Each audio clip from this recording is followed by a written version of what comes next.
Quand tu commences à t'intéresser à la lumière de scène, tu dois forcément à un moment passer par cette étape un peu théorique et peut-être un peu relou de comprendre comment fonctionne le signal DMX. L'avantage c'est que peu importe le milieu, que ce soit pour des petites prestations, des festivals, des concerts ou même des énormes tournées, le principe est toujours le même, d'où l'importance d'être quand même au point sur cette partie.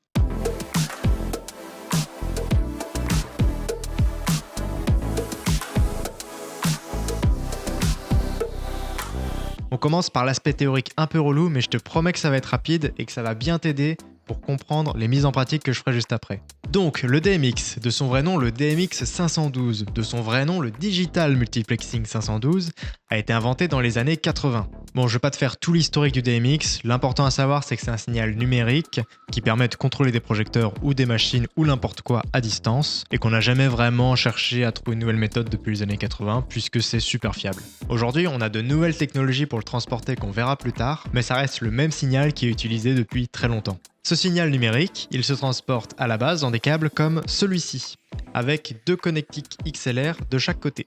Un connecteur mâle pour l'entrée du signal et un connecteur femelle pour la sortie.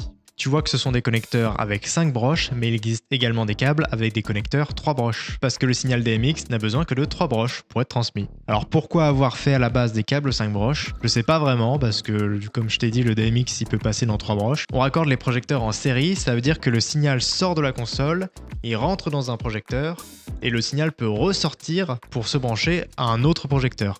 Etc, etc. Avec des connecteurs 3 broches, tu vois qu'ils ressemblent énormément aux câbles que nos amis du son utilisent, les câbles XLR. La différence qu'il y a entre un câble DMX et un câble XLR, c'est son impédance. En gros, sa résistance lorsqu'un courant électrique le traverse. Pour un câble DMX, on a une impédance de 110 ohms. Dans un câble XLR, l'impédance est plus basse, autour de 75 ohms. Tu peux potentiellement utiliser un câble XLR pour faire passer un signal DMX, mais c'est à tes risques et périls. L'impédance étant plus basse, il y a un risque de réflexion du signal dans le câble, le projecteur entendrait deux voix en même temps et il serait complètement perdu. Après, sur des petites distances avec peu de projecteurs, il devrait normalement pas y avoir de soucis, à tes risques et périls. Maintenant, qu'est-ce qu'on trouve concrètement dans un signal DMX? Si on regarde le signal, on devrait voir quelque chose qui ressemble à ça. Alors vu comme ça ressemble pas à grand chose, mais tu vas voir, ça sera beaucoup plus clair dans 2 minutes. Comme j'ai dit avant, c'est un signal numérique. Qui dit numérique dit binaire, donc des 0 et des 1 qui se baladent. Le 0 est en bas et le 1 est en haut. Ensuite, tu vois que le signal est divisé en blocs, chaque bloc correspondant à un canal. Il y en a au total 512 dans le signal. D'où le nom DMX 512. Chaque canal représente une valeur qui peut être lue par le projecteur. On appelle cela un attribut. Ça peut correspondre par exemple à l'intensité de la lampe, la position de la tête horizontale ou verticale, ou une roue de couleur. Pour manipuler cette valeur, on utilise le binaire. Oui, parce que dans le câble, on peut pas faire passer n'importe quel chiffre, on peut faire passer que des 0 et des 1. Heureusement, avec des 0 et des 1, on peut déjà faire énormément de choses. On trouve donc au total dans chaque canal 8 bits. Un bit correspondant à un 0 ou un 1 en fonction de la valeur qu'on veut donner. Si par exemple dans le canal on trouve cette combinaison en binaire, ça correspond à la valeur 181. S'il n'y a que des 0, le résultat est évidemment 0, et s'il n'y a que des 1, le résultat est 255. Je ne vais pas expliquer comment traduire du binaire parce que ce n'est pas important ici. Retiens juste que chaque canal peut avoir 256 valeurs, allant de 0 à 255. Pour résumer, on a donc un signal comportant 512 canaux, où chaque canal peut avoir une valeur allant de 0 à 255. En fait, il existe une alternative au DMX, ça s'appelle le RDM, le Remote Device Management. Pas d'inquiétude, ça fonctionne exactement comme le DMX, il n'y a pas de différence. C'est plutôt une extension qui permet la communication dans l'autre sens, parce que avec le DMX, la console envoie un signal, mais elle n'a aucune idée de qui l'écoute. Le RDM, ça permet d'avoir un signal retour, c'est-à-dire que les projecteurs envoient un état à la console. Je peux avoir l'état de la lampe, donc son nombre d'heures, l'adresse actuelle du projecteur, son mode, et tout ça, donc je peux le modifier à distance. Par contre, attention, pour que le RDM fonctionne, il faut que tous tes appareils soient compatibles, donc aussi bien la console que tes projecteurs, que même d'autres appareils qui seraient dans la ligne. Un deuxième point important à connaître, c'est les protocoles de transmission DMX par réseau. Ces protocoles permettent de transmettre des univers DMX via un réseau IP, et donc de transmettre du signal DMX dans des câbles RJ45. Les deux protocoles les plus répandus sont le ARTNET et le SACN. Ou Streaming ACN. Donc l'énorme avantage, c'est que dans un tout petit câble comme ça, on peut passer des centaines et des centaines d'univers DMX. Imaginons que j'ai 6 univers qui partent de la console pour aller à la scène. En physique, je devrais tirer 6 lignes DMX, alors que là, je tire juste un seul câble. Les univers DMX se baladent donc sur le réseau avec un protocole ARPANET ou SACN jusqu'à être interceptés par un node.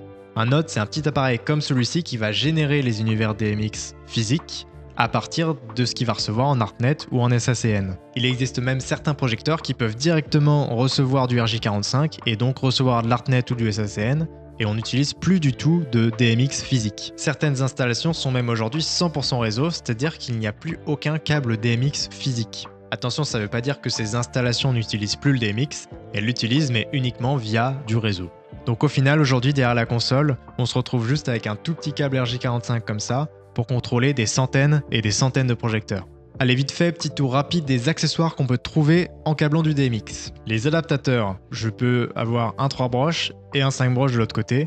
Ça permet, quand j'ai une console qui me sort du 3 broches et des projecteurs qui rentrent en 5 broches, de mettre ça pour pouvoir convertir un 3 broches en 5 broches. Ils existent également en petits bouchons comme ça, plus pratique. Les bouchons DMX, ça fait très longtemps que j'en ai pas vu, ça permet à la fin d'une ligne de mettre un bouchon à la sortie du dernier projecteur pour éviter que le signal rebondisse et reparte dans l'autre sens et qu'il y ait un problème de réception des projecteurs. Aujourd'hui, j'en ai plus jamais vu depuis très longtemps parce que les projecteurs qu'on utilise aujourd'hui sont déjà équipés de bouchons intégrés. Les splitters, ils permettent de dupliquer un signal entrant, c'est-à-dire que je fais rentrer un signal DMX dedans et je vais pouvoir le sortir en plusieurs lignes. Alors attention là, si je fais rentrer un signal, par exemple l'univers 2, toutes les lignes sortantes, ça sera l'univers 2 aussi. Il ne faut pas confondre un splitter et un node. Les nodes qui, eux, justement, génèrent des signaux DMX physiques comme un splitter, mais au lieu que ça soit une ligne DMX que je lui rentre dedans, c'est une ligne réseau, donc RJ45. Il va donc pouvoir générer les univers DMX, donc peut-être le 1, le 5, le 100, le 200, en fonction de ce qu'il va recevoir dans son réseau, donc via un protocole ARPANET ou SACN. Félicitations, tu viens de survivre à l'aspect théorique du DMX. Maintenant, passons à la pratique. Je cherche à contrôler 3 projecteurs avec une console DMX. Ces projecteurs, ce sont des Rush par 2 de chez Martin. Ce sont des projecteurs à LED assez courants qui disposent d'un zoom motorisé. On va d'abord récupérer la notice du projecteur pour trouver sa charte DMX. Pour trouver la notice, il suffit de taper le nom du projecteur et du fabricant dans Google et on le trouve assez rapidement. Je suis sur la page du constructeur. Si je descends, je devrais trouver quelque part le manuel d'utilisation. Voilà. Je viens le télécharger et je viens l'ouvrir. On va chercher dans le sommaire quelque chose qui parle de DMX, voilà, protocole DMX. On voit qu'il en existe 2, c'est-à-dire que le projecteur a 2 modes de fonctionnement avec 2 chartes DMX différentes. Il a un mode en 5 canaux. 5 canaux, ça veut dire que sur mon signal de 512 canaux, il va avoir besoin de 5 canaux. Chaque canal correspond à un attribut comme je t'ai montré dans l'aspect théorique. Par exemple, ici, le canal 1 correspond à l'intensité du rouge, le 2 du vert, le 3 du bleu, etc. etc. J'ai parlé du zoom motorisé, on voit qu'il est en canal 5, où on a la fonction de zoom. On retrouve aussi les valeurs allant de 0 à 255, comme on a vu dans la théorie. Comme quoi la théorie c'est important. Et on nous explique par exemple, voilà, pour le zoom, à la valeur 0, je serai au plus large et à la valeur 255, je serai au plus serré. Ici, pour que le premier exemple soit plus simple, on va utiliser le mode 5 canaux. Maintenant qu'on sait quel mode DMX on va utiliser, passons au câblage. Moi, pour l'exemple, je vais faire le câblage en virtuel avec un logiciel qui s'appelle Capture. Je viens juste ici dans ma bibliothèque et je vais venir récupérer les projecteurs. Donc on dit que c'est des Rush par 2. Voilà, RGB zoom. On en met 3. J'ai mes 3 projecteurs et je les ai aussi ici dans mon environnement 3D. Donc on imagine que cette caisse là correspond à ma console DMX. Je vais donc faire sortir un signal. Au dos de la console, tu as des sorties DMX. Je vais donc venir brancher ce câble, tu vois, dans la sortie. Ce câble, je vais donc ensuite le brancher dans l'entrée DMX du projecteur, qui ressemble à ça. Donc moi, je vais le brancher, tu vois, comme ceci. Mon premier projecteur est connecté. Comme je t'ai dit, le signal DMX, il se gère en série.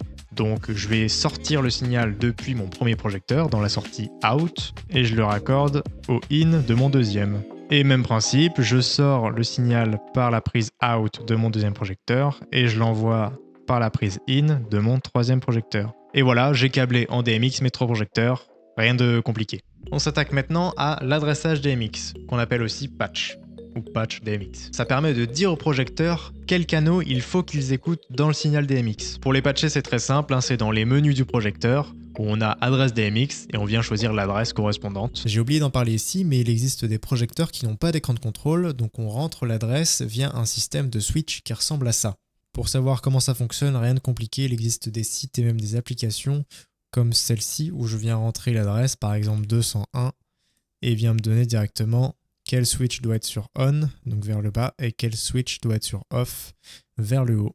On en profite aussi pour choisir le bon mode DMX, pareil c'est dans les menus, soit 5, soit 9, donc nous on choisit le mode 5. Dans Capture, je vais pouvoir patcher mes machines virtuellement. Ici là sur cette fenêtre, tu vois qu'on retrouve notre signal DMX avec les 512 canaux. Tu vois, on part du canal 1 et on descend jusqu'au canal 512. Je viens déjà les sélectionner et je vais vérifier qu'ils sont bien dans le bon mode. Ici, on voit bien qu'ils sont dans leur mode 5 canal. Donc ça, je l'aurais fait dans les menus du projecteur. Là, évidemment, je dois le faire en virtuel. Maintenant que ça c'est fait, je viens les patcher. Donc je retourne dans ma fenêtre de patch. Je me mets au canal 1. Je sélectionne mon premier projecteur et je l'emmène sur mon canal 1. Il prend bien 5 canaux, donc il prend les canaux 1 à 5. Je prends mon deuxième projecteur, je fais pareil, je le mets de 6 à 10. Et mon troisième, je fais la même chose, je l'emmène au canal 11. On voit nos 3 projecteurs qu'on peut contrôler individuellement puisqu'ils écoutent chacun des canaux différents. Après, ça peut être aussi un choix de les patcher au même endroit. Je pourrais par exemple tous les mettre sur le canal 1. Voilà, donc là ils écoutent tous les mêmes canaux, ça permet de réduire le nombre de canaux utilisés par les projecteurs. Par contre, attention, ils vont faire la même chose, on ne pourra pas prendre le contrôle d'un en particulier, ils font tous la même chose. Donc moi, c'est pas ce que je veux. Je reviens à mon mode de base avec mes 3 machines. Maintenant que les 3 projecteurs sont patchés, on va se pencher sur la console. Il existe 2 types de consoles DMX, les consoles analogiques et les consoles numériques. Les consoles analogiques sont plus faciles à prendre en main car elles sont plus visuelles. Tu vois qu'il y a énormément de faders, ça peut faire un peu peur, mais pourtant c'est très pratique parce que chaque fader correspond à un canal DMX. C'est-à-dire que le premier fader en haut c'est le canal 1, le deuxième le canal 2, etc. jusqu'à 48. Avec ce type de console, on est donc limité à 48 canaux. Même si le signal DMX peut en comporter 512, là on sera limité. Par contre en termes de prise en main c'est plutôt simple. Connaissant les types de projecteurs, leur mode et leur adresse DMX, je viens poser des petites étiquettes sous chaque fader avec le nom de l'attribut qu'il contrôle. Et voilà, je suis déjà prêt à commencer à faire des ambiances et à enregistrer quelques mémoires. Si je prends mon premier fader qui agit donc sur le canal 1 du signal, si mon fader est tout en bas, alors la valeur qu'il envoie c'est 0. Et si mon fader est tout en haut, alors la valeur qu'il envoie est 255. Je m'étends pas plus sur les consoles analogiques et je passe directement aux consoles numériques. Il y a généralement moins de faders car à l'inverse de l'analogique, on va ici agir indirectement sur le signal DMX. Les faders ici ne représentent donc pas du tout un canal DMX. C'est la console qui va en interne faire varier d'elle-même les valeurs des canaux en fonction de la programmation qu'on va faire dessus. Pour ça par contre, il faut que la console connaisse le patch DMX qu'on a fait avec nos projecteurs. Il va falloir donc lui indiquer les types de projecteurs, leur mode, leur nombre et surtout leur adresse. Je vais te faire la démo sur le logiciel Grandemma 3 PC qui correspond aux consoles Grandemma 3 qu'on peut trouver et que j'utilise. Ici, je peux rentrer dans le menu patch et là directement il va me demander justement quel type de projecteur j'ai. On sait qu'on a des rush par 2. Voilà, il le trouve. Parce que donc dans chaque console, on a une bibliothèque avec plein de projecteurs qui existent pour pouvoir les retrouver ici. Si jamais il n'existe pas, on peut en créer nous-mêmes. Donc là, il existe déjà, on le retrouve là du fabricant Martin et c'est bien le par 2 RGBW Zoom. On retrouve les 2 modes, le 9 canaux ou le 5 canaux. Je vais donc partir sur le 5 canaux. Je les sélectionne et là, il me demande directement un nom. Donc moi, je vais les appeler Rush 1 par exemple. La quantité, on en a donc 3. Et là, le Fixture ID, ça c'est nouveau, c'est comment on va les appeler ensuite dans la console. Ça va être leur identification. Au lieu de leur appeler par exemple par leur adresse, on va les appeler par un numéro. Par exemple ici, je vais l'appeler par le numéro 101. Mais je pourrais l'appeler par le 1, par le 2, par le 3, par n'importe quoi. Et ensuite, on voit ici le patch avec l'adresse. Donc là, j'ai rien à changer puisque mon premier projecteur est patché dans l'adresse 1. Mais s'il était patché à l'adresse 100, bah ici, je noterais donc 100. Mais là, on est en adresse 1, donc je laisse en adresse 1. Je fais please, et là je me retrouve bien avec mes 3 projecteurs. Tu vois qu'il a incrémenté de lui-même 101, 102, 103, rush 1, rush 2, rush 3, et les adresses, tu vois, qu'elles correspondent directement 1, 6 et 11, puisqu'il a incrémenté lui-même pour pas qu'elles se rendent dessus. Maintenant que le patch est à jour, je peux ici venir appeler directement des projecteurs. Donc pour les appeler, j'utilise le Fixture ID que j'ai mis tout à l'heure. Donc pour appeler le premier, je vais donc noter dans ma barre en bas 101, entrée. Et là maintenant, tu vois que je peux jouer sur l'intensité du projecteur. En bougeant mon attribut dimmer, bah tu vois que ça vient bouger en haut, mon rouge, mon vert et mon bleu. C'est là où je te disais la grosse différence avec l'analogique, c'est là juste en touchant entre guillemets à un fader, eh bien ça vient bouger 3 valeurs DMX d'un coup. Si je clear mon programmeur, donc c'est-à-dire que je vais me remettre tout par défaut, donc là mon intensité se met à 0, tu vois que par défaut le canal 5 est à 127. Dans la notice, on a ici une valeur défaut, c'est-à-dire que par défaut, le projecteur est en zoom normal. Il n'est pas en zoom super large ou en zoom super serré. Gros avantage aussi de la console numérique, c'est qu'elle connaît les valeurs par défaut des projecteurs. Un des très gros avantages de la console numérique par rapport à l'analogique, c'est qu'elle n'est pas limitée à 48 canaux. Elle peut même au contraire générer plusieurs lignes DMX en même temps. Si on a beaucoup de projecteurs avec en plus des modes qui prennent énormément de canaux DMX, on va très rapidement remplir les 512 canaux. On va donc créer une deuxième ligne DMX avec 512 nouveaux canaux qui sont totalement différents de la première ligne. On appelle ça des univers DMX. Les univers, donc, ça correspond à des lignes DMX différentes et ils sont représentés ici dans le patch. On n'en a pas parlé tout à l'heure, mais tu vois ici, il y a 1 point quelque chose, 1.01, 1.6, 1.11. Le 1 devant correspond à l'univers actuel. Donc là, actuellement, j'envoie mes valeurs dans l'univers 1. Et les chiffres après le point correspondent à l'adresse, donc 1, 6 et 11. Imaginons par exemple que ma ligne DMX, au lieu de la brancher sur la prise 1 de ma console, je l'ai branchée sur la prise 2, qu'on voit donc l'univers 2. Et bien ici, pour les modifier, je viens donc les sélectionner. Et ici, je viens donc écrire 2.001. Ou pour aller plus vite, je peux écrire directement 2.1, il va comprendre que c'est l'adresse 1. Si je fais OK, directement, on passe sur l'univers 2. Et si je quitte, je mets à jour le patch. Ici, on voit on regarde l'univers 1, que dans les adresses de 1 à 11, il n'y a plus rien. Si je passe à l'univers 2, hop, on retrouve nos 3 projecteurs qui sont donc maintenant dans l'univers 2. Les univers, donc, c'est bien des lignes différentes et donc ça correspond à des sorties différentes derrière la console. Je te montre ici une image de derrière la console de la Grand A3, on retrouve 6 sorties physiques. Je peux voir de ma console les 6 sorties justement physiques et je peux décider quel univers sort dans cette sortie. Là, c'est réglé A, B, C, D, 1, 2, 3, 4, mais je peux dire par exemple dans le port A, je veux l'univers 100.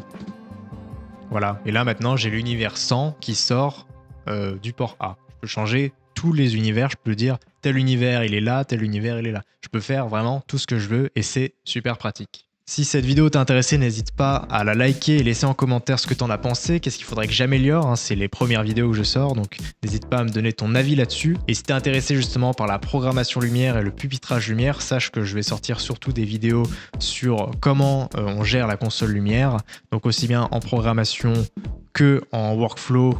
L'idée c'est vraiment de te montrer mon métier en fait et que tu en apprennes davantage. Si tu as envie d'en savoir plus sur le métier et voir un peu les backstage, je t'invite à me suivre sur Instagram et sur TikTok où je poste quand j'y arrive quelques contenus sur mon travail, quand je suis en prestation, quand je suis en tournée. J'essaye d'y faire quelques tutos sur la console, c'est compliqué format TikTok et c'est pour ça justement que j'ai lancé YouTube, c'est pour pouvoir faire des contenus plus posés et d'avoir plus le temps pour te montrer comment fonctionne la console. En tout cas, j'espère que tu as appris des trucs et je te donne rendez-vous dans des prochaines vidéos pour en apprendre toujours plus sur la lumière et sur la programmation.